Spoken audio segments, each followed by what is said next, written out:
Thank you. I mean, really, really. So that is fantastic. Okay, I think Ronaldo would like to share something. Hi, Krishanu. Hi. Hi, everyone. Congratulations for your excellent presentation. And I particularly agree 100% with what you say. However, allow me to show another point of view. In the case of habit, according to Professor Dr. David Gallahue, Professor of Physical Education at the University of Indiana, expert in motor development, the process of cognitive development of the habits occurs by repetition and conditioning, which is first assimilated by the conscious, and after a certain time, 21 days in a row, for example, becomes subconscious or automatic, as in the Pavlov experiment. That is, everything we do, we have a habit of doing, and everything we don't do, we have a habit of not doing. Therefore, the habit has the power to determine the manifestation of what happens in our lives. However, this theory is what happens in the local universe or locality. I particularly believe that besides, there is something more that occurs in the non-local universe or non-locality. I believe that 7 eyes are related to our Dharma, where our other bodies beyond the physical body have in their morphogenetic field the information that guides us to act in a certain way. That is, it is cosmic consciousness trying to speak to us how you and Professor Goswami speak. For example, why are we participating in this webinar and studying this course right now? And when you are connected with your archetypes and superior consciousness, your intuitions, your ideas, and consequently your habits will be according to the will of higher consciousness. Otherwise, our habits probably will not be correct. What do you think, please? I didn't get the last part of the questions. The habits will be as per the will of the unconscious or consciousness? No, habits is conscious. And beyond this, there is an information on the other bodies, the morphogenetic field, that if we are connected with our archetypes and cosmic consciousness, this information is our Dharma, I think. I'll just tell you what I think about it, then you can compare.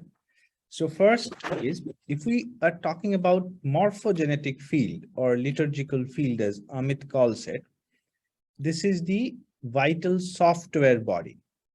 Now, what it does, what it contains, it is the functional software, right, which determines the function of the hardware. These are the organs, and where the organ will be in the body, where the cell is in the body.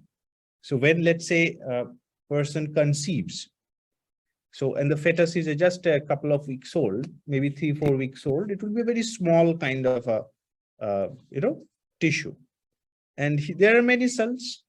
Now this, some part of it grow up to become the head, some of it will become the limbs and torso and things like that. How will the cell know where it is in the body, so that a certain type of gene can be fired and a particular protein can be made? This information is not stored in the cells. This information is not stored in the DNA. So hence the concept of morphogenetic field first came in. If we look at morphogenetic, morph means form. So how the form is made? The form was made because Rupert Sheldrake theorized that this is only possible since the information is not available on the genes. The only possibility is that the information is available in a non-local domain where the software dictates which part will become head, which part will become hand, and likewise. And Professor Goswami then added another dimension to it by saying not only where, but how they will function. That is also determined by those softwares. So this is what morphogenetic field. When habit takes place, as I said, the habit patterns, as you correctly said, is something that if we do repeatedly and then it creates a pathway, and after that it becomes automatic. And this is how the brain releases bandwidth so that it can focus on other things. And a habit is generated. I believe what my understanding is that habits are fairly local. If we look at Perfect. If we look at character traits, when they become our characters, this is where it will become non-local, particularly in terms of reincarnation. Exactly, So exactly. if we see that there are people who are born with certain capabilities, like a musician. I am very poor with Perfect. I am very poor with music, but let's say anyone else like you can be an excellent musician. And when you are 5 years old, you would be able to, do something with music. Take, for example, Amit, when he was even a kid, he was very good with mathematics. A lot of people were not good. There are people like Ramanujan who were brilliant mathematicians. Like by the age of 10, they would do mathematics where, master's degree people would fail. If we look at Mozart, he started writing these musical notes when he was, 6, 7. So all these things come because it is otherwise not explainable. These propensities are carried forward from one incarnation to another. And these are the characters which are stored non-locally and then forms in the string of pearl the next part. This is how I look at it, the habit and character patterns. Perfect. Okay? That is exactly that is I am trying to say. Okay. But in the another point of view, after all, the character finally has an influence in your habits. Of course, the character, like as I say, characters are such that you cannot not do that. It's part of you. It's who I am. So what I am, it's well nigh impossible to change that. And of course, the habits, whatever happens, will follow that. So it is I don't know whether it is possible that whether I need to have a particular character and a habit which are 180 degree out of phase. And that would be pretty difficult to achieve. Okay. Perfect. All right. Thank you. Gratitude. Now we go back to this very interesting communication from Greg. So I'll just stop sharing this. I believe this is something very interesting because it talks about fundamental understandings of how things work. So with your permission, I'll just pull up this email. Just a moment.